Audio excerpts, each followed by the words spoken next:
backstage. I was out there. Hey guys, how you doing? They just handed me a mic. I don't even know who I'm supposed to be calling up. Am I calling up the rest of the crew, Troy?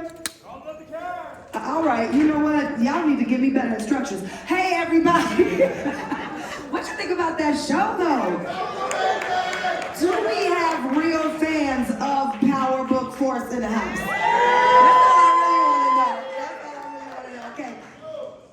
First and foremost, just because I'm going to pull out this list of everybody else, so I'm going to just call out the one person that we all know is behind this episode, which is the incomparable, the director of this, and maybe an episode to come as well, Mr. Robert Townsend. Mr. Robert Townsend, come to the stage, please.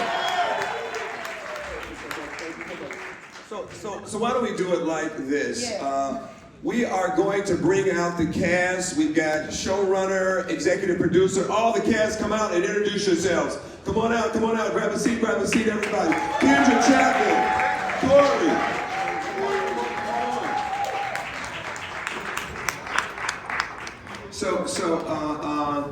So everybody, reintroduce yourself, a little bit of the credit, starting with you, Kendra, just to let the audience know who you are. Yeah, so I am Kendra Chapman. I was the supervising producer this season. Yes. I'm a writer. I'm working on a whole lot of other things that are exciting. So I'm just excited to be here and excited to be here with Robert. How y'all doing? My name is Corey Williams. I play Bones, one of the leads of CPI on the show. Also a fashion designer here from the west side of Chicago. West side? How y'all doing, everybody? Thank everybody for coming out tonight and spending your time here. My name is K.I. I play the role of Grace Cole, Power Force. I'm also from the west side of Chicago.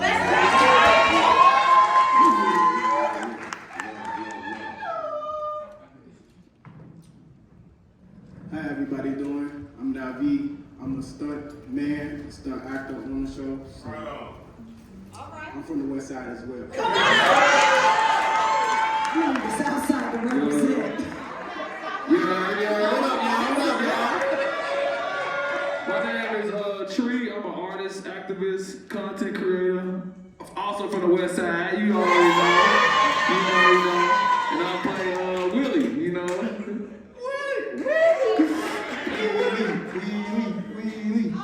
Kendra, I feel like me and you gotta take 2 steps over. We just need to separate right here. This is south side, west side. West side, maybe on the stage. No, we are united. We are United City. Welcome, everybody. I'm so excited. I want to just welcome you to an inside look of this explosive world of Force. I want to talk about the fact that we have on this stage some of the brilliant minds who created the show, but I want to talk about when we're watching the show, how excited we get to just see, this world that sometimes feels so far from us, and how exciting it is that this show, when we do work in this city, how cool it is that we really do have folks from West Side, South Side, and then we also have creators and directors, producers that are from this city. That's the most exciting thing I think about the show, right? Is that you see not just stories you love, but yourself too, right? Kendra, talk to me about what it is to write for a show in the city that you're from.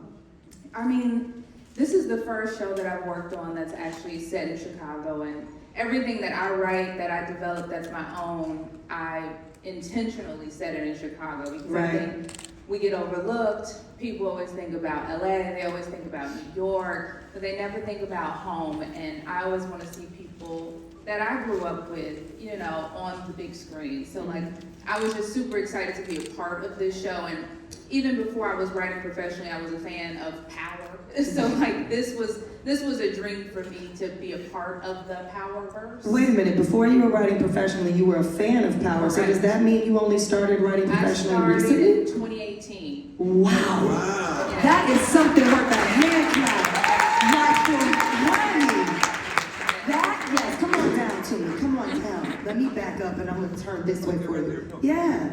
I don't know if we all understand what an incredible achievement that is. 2018, that's 7 years to go from getting into the industry and then to move your way up to a supervising producer. The way that it works in film and television, often in television, is that you'll start out as a staff writer and then move up to maybe a consulting producer, then and now you are. So now my next things, I'll be an EP, I will be a creator. Can't say what I was gonna say, I couldn't talk about it. I didn't want to say, I was like, and now you are. Yeah. So, I think that needs a round of applause on It that. really does. It really does. That's kind of the story that I really want to talk about, is how when I am on a stage, when I'm working with, when I'm talking to Chicago creatives, what's so exciting to me is that sometimes, like you said, we're overlooked, right? But that when we look to the left and the right of us, there are so many people working that in this quick are going to turn around and be your director, are going to be your producer, or are going to be running their own studios. And so I'm excited about seeing the real evidence of how fast careers can move when we partner with the right people. Tell me about some of the things you've done in your career that you feel like made the difference in escalating you so quickly. Oh, for sure. So before 2018, I was an assistant.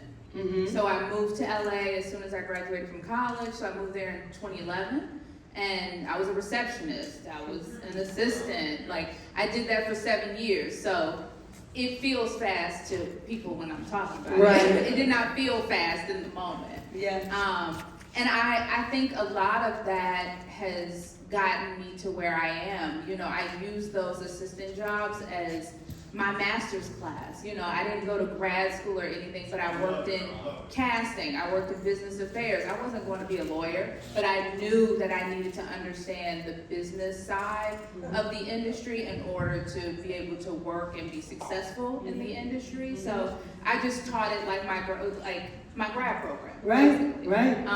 And I think those relationships, school of life. The relationships that I built in those jobs. I'm working on a piece of development with people at Universal Television right now. I was their assistant. Now I'm making a show with them. I love it. So as co-moderator, I'll be co-moderating. Right. I just want to say something to everybody in the room, to the young creatives. She's giving testimony to her journey.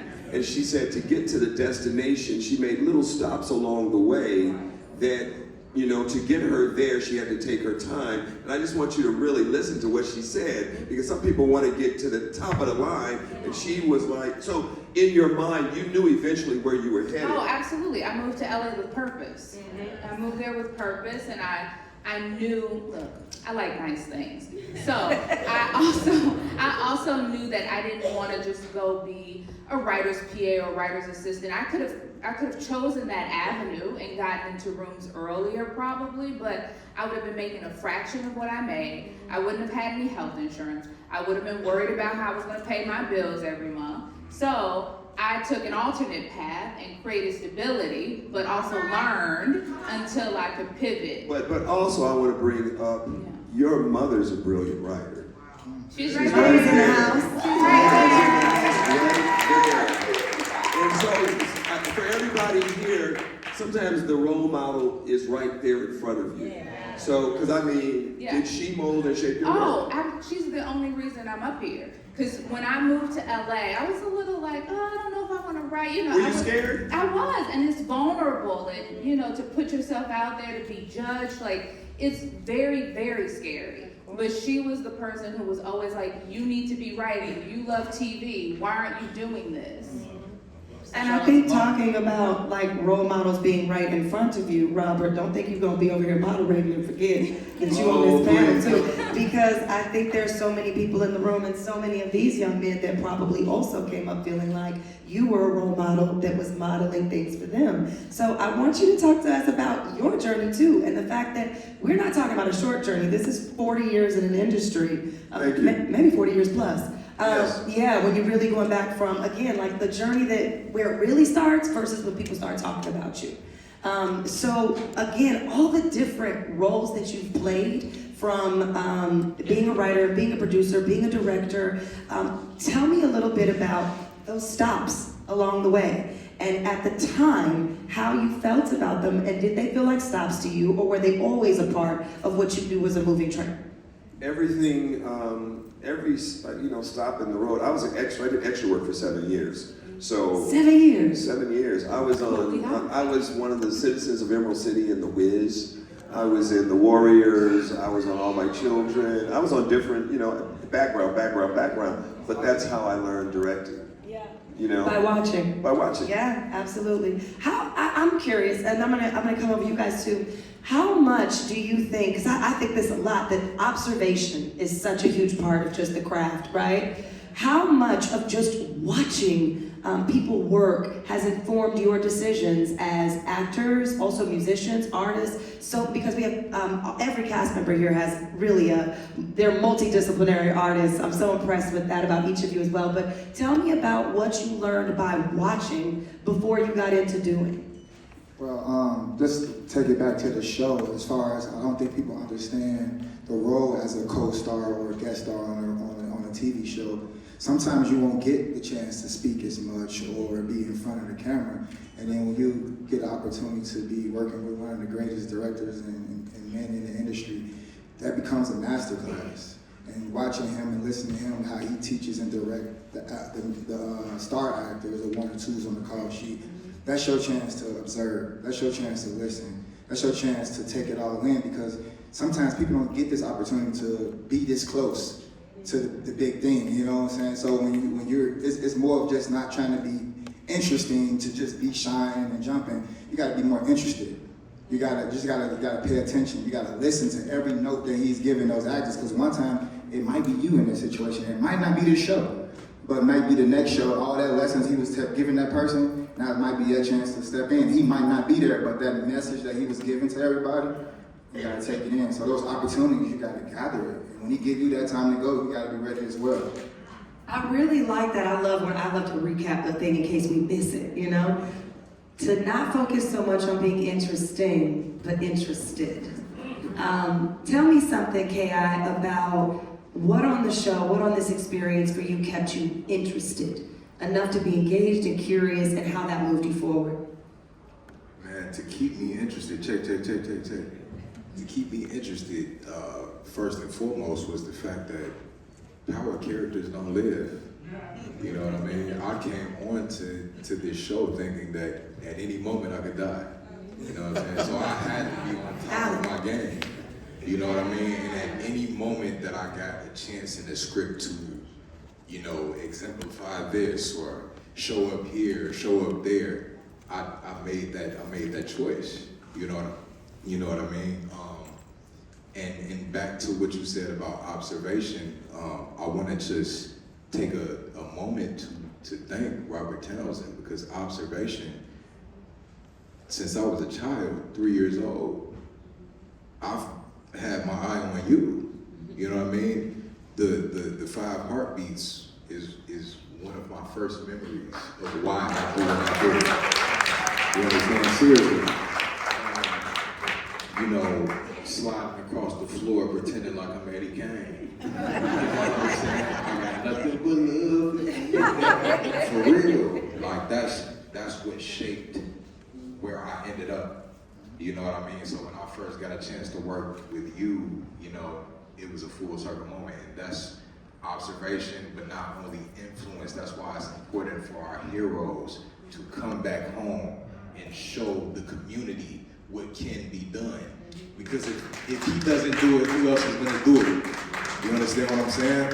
Like, I was 3 years old and now I'm a grown man, full circle, I'm working with him. That's important to me. You know what I mean? I think about it every time I watch this show, every time I see him, because it just all came full force at me, man, and I'm just appreciative. Full force. See that drop? Loved it. Little drop for you. Yeah, that's why it's important to show our children the real stories of who the Black community is, and not just what they want you to think it is. You know what I mean? Who we are as a people for real, and Robert Townsend has always shown that. Black people telling our story and not just the story that they want you to see. You know what I'm saying? On that note, I want to Thank you. Thank you. On that note, I want to ask to both of you, a possibly challenging question, but I like challenging questions, especially when we're in family, because I think it's important that we talk about, these real things.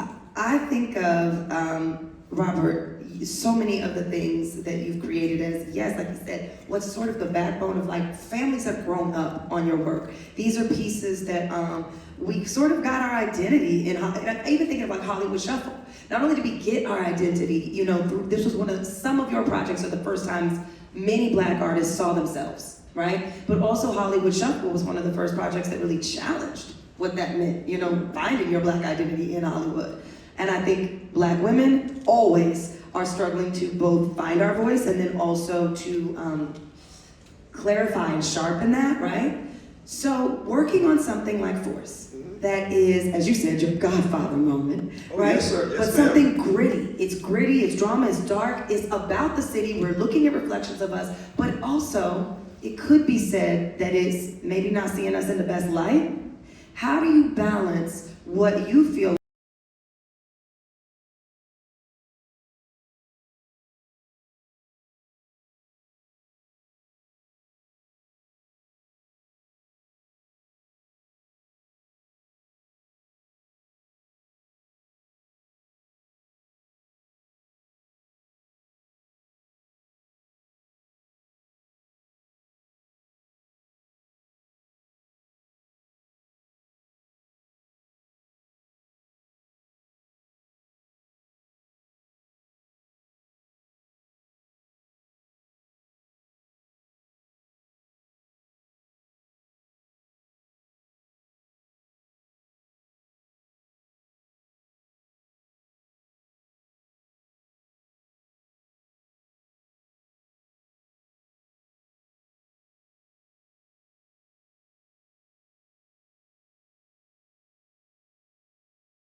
like is your allegiance to representing Black culture, yourselves, your excellence? So let me dive Yeah, in. please. It starts in the writer's room with Kendra and Gary and Lamont, all of them. There is a humanity. Yeah. Like the reason we love The Godfather is that there is a respect. They're edgy boys and girls, but there is a humanity. Like Corey, his look to Willie at the end speaks volumes. Big Smurf yelling because this is the life, the Godfather, this is the business we have chosen. And so when a soldier goes down, they're real. For me, when I paint on my canvas, I go, no. When we had that moment, we were outside and the sun was going down and we had to get that and we laid everything out. And my man on the end that day, because it got real, because you shared that moment of like, when I lay down, remember we were there and you were like, this became real for me. And I got on the ground with you and I was like, Yeah.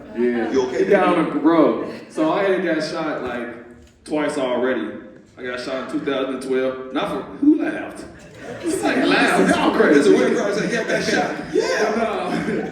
I got shot in 2012 and I got paralyzed, and then I read for Willie like 3 months after I had just got recently shot for a second time at a Halloween party here in Chicago. So I let them know going into the role, like, yeah, I see that the character gets shot. I just got shot not too long ago. It might trigger me, but I just want to let y'all know that. And then the whole staff, stars, appreciate all y'all. They were like completely receptive of that, and like mindful of that. And then when we did the scene and I had to lay down, only 2 moments, one of the moments when they did the shooting, because we had to do it over and over and over. So like the 20th time we did the shooting scene, it's like the trauma kind of like reenacted. I had to remind myself, those ain't real guns, bro, like chill. So I went to the side, took a breath. I think it was just one of the random assistant people. They was like, are you okay? She was talking to me, rubbing my back. It was real helpful. And then the next time I got triggered was when we were laying on the ground. Right. So I was laying there, and I was like, man, this feels kind of weird. 15 minutes just talking to me, bro. I appreciate you, brother, for real. I appreciate you. I appreciate you. You know, Kendra, speak to the humanity. I was going to say that's the humanity, yeah. For sure. I mean, and we're very intentional in the writer's room, one, to give some of the bad things that they're doing consequences, right?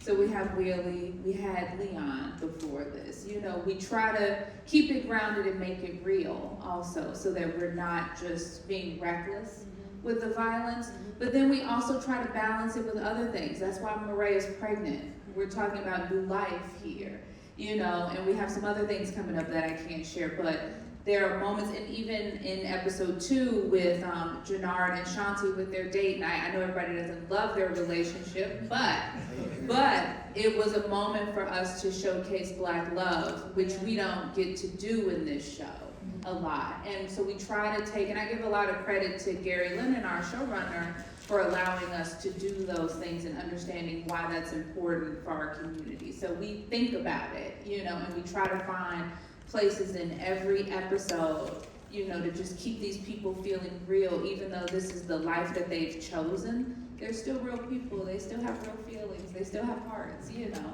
So we just try to be as intentional as possible. Also, what you said, talked about earlier as far as being in Chicago and having it feel so real. Shout out to our showrunner, Gary Lennon. He wanted it to feel real. That's why most of the co-stars and the small stars, a lot of them are from Chicago, and the writers and the people, the extras and stuff. He gave that opportunity because we don't get those opportunities here. We only see this on TV. They fly in all the superstars and the guest stars for the bigger roles, but he's like, no, I don't need no celebrity for these roles. I want it to be real Chicago people. I don't forget the flashiness, all the clothes and all that. I want it to feel real because that's what Chicago is. I'm with you. Y'all gonna hear me. I'm gonna talk about it right now real quick because you know I'm always gonna find, I'm gonna promote and I'm gonna talk about Cyn City Productions. And this is one of the reasons why we're so adamant about making sure that actors that are here have opportunities to work here. We're so passionate about reimagining and reshaping how we do film in Chicago, TV in Chicago, because it is unfortunate that when there are these incredible shows going on here, that often it's studios that come outside of the city who make things and then leave us out of the picture. So I'm really passionate about making sure that we have studios in the city, that we have independent filmmakers, and that we let you know, like when you were, I heard you earlier when we were talking, saying just thank you to the Illinois Film Commission for letting this happen. And just really that the conversation with the Illinois Film Commission is so open door there. They're really interested in seeing people do work here. So I just want to encourage any filmmakers in the audience, any young, I don't care if you're a young secretary right now, but you're on your way, if you're an assistant right now, but you're on your way, please don't think you gotta leave your city in order to have success. Right now, there is open season literally on building and creating things because everything is being bought out. There's conglomerates, everything is being restructured. So really, there's almost no better time for independents to start making waves. So I just want to say it's great to see us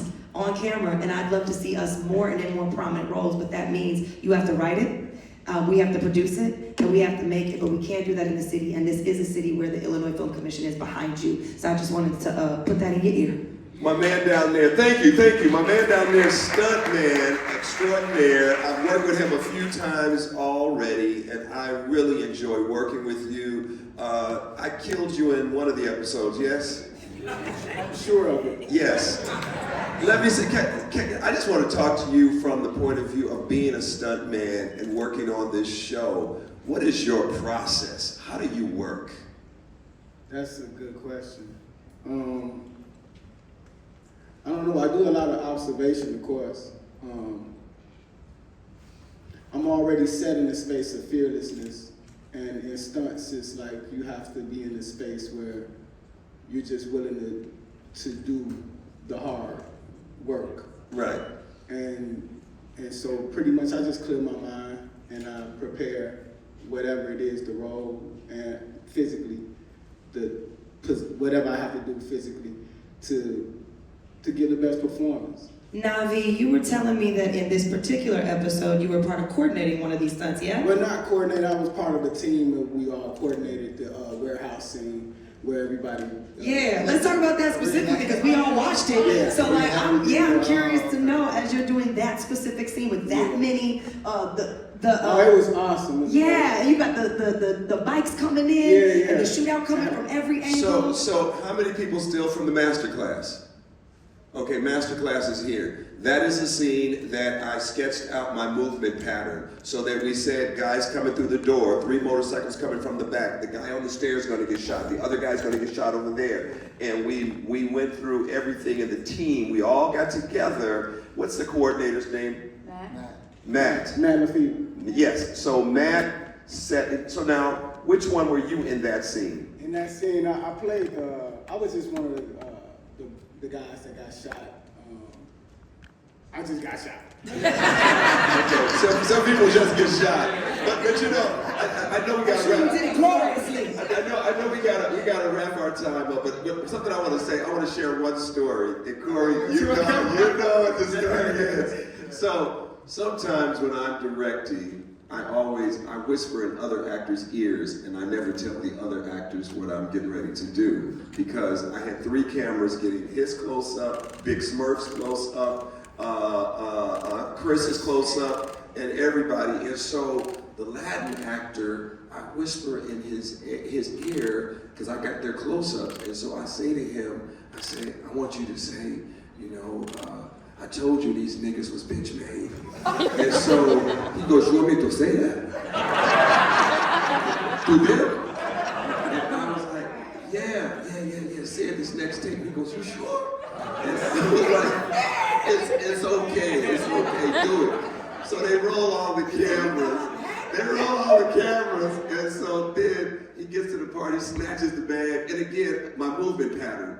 I had him come up with the bag, he snatches the bag, he does it, he does the whole thing, talking stuff, give the guns up and everything. So when he says the line, all those reactions are honest and real. What happened, Corey, when I said, So we chilling, like we go through, let's say we went through the whole scene about 3 or 4 times, and then he always comes in and whispers to somebody, or he was like, fresh eyes, I need y'all to color the lines, I need fresh eyes,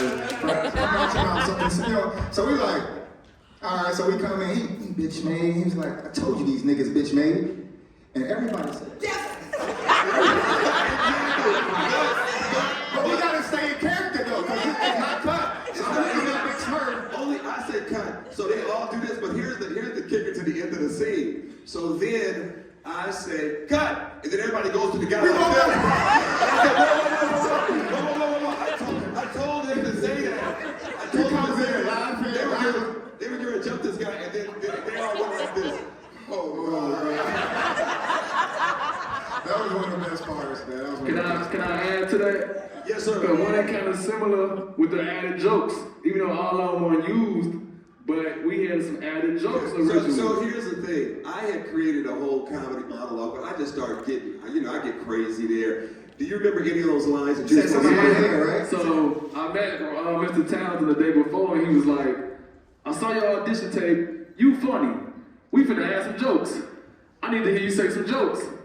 And I am a aspiring comedian, so I was like, some jokes, I don't know. So one of them was, I supposed to tell Bones, because I had to write 15 and then you gave me some. Right. I had to tell Bones, the last time I saw a head like that, I put a condom on it. Then I told one of the other guys, I was almost your father, but the elevator was broke. So he had a bunch of jokes, and I just appreciate you willing to even give me the space to even do that. Can I say something? I had the best time working with you. Because see, here's the thing. I get inspired. The material is solid and strong, and so because it's so good, I'm like, is there something else? Is there more? Is there more? Is there more? And what you did was absolutely incredible, amazing, and we just got to play it. I just wanted your muscles to grow strong because you do have a place in this industry, and so you will find the right but this was you baby steps, because you're like, oh, I'm playing with these wonderful actors. I know our time is up. I'm going to, round of applause for everybody here. Round of applause for Cynthia. Thank you guys so much for coming out. My last thing I gotta say, big thank you to all the volunteers. Every volunteer, thank you. That concludes our Thank you portion to of... Robert Townsend for having this incredible festival here.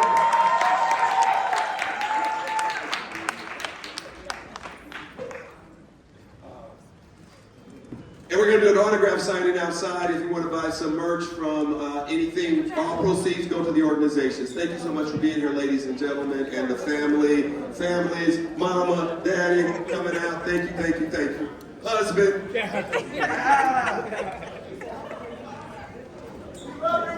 Oh, let's do a photo op with the whole cast on stage, please. Everybody right here. Let's have all the cast. Let's slide the chairs back.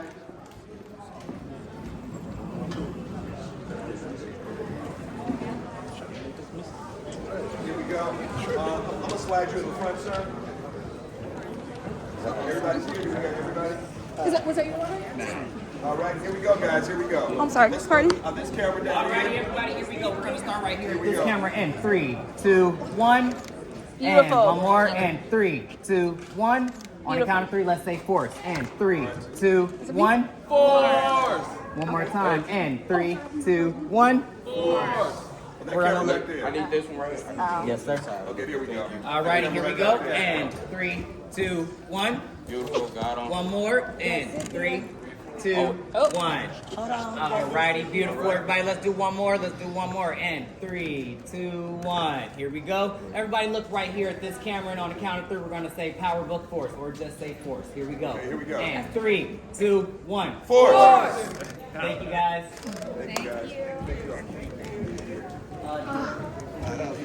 Oh, that was so good.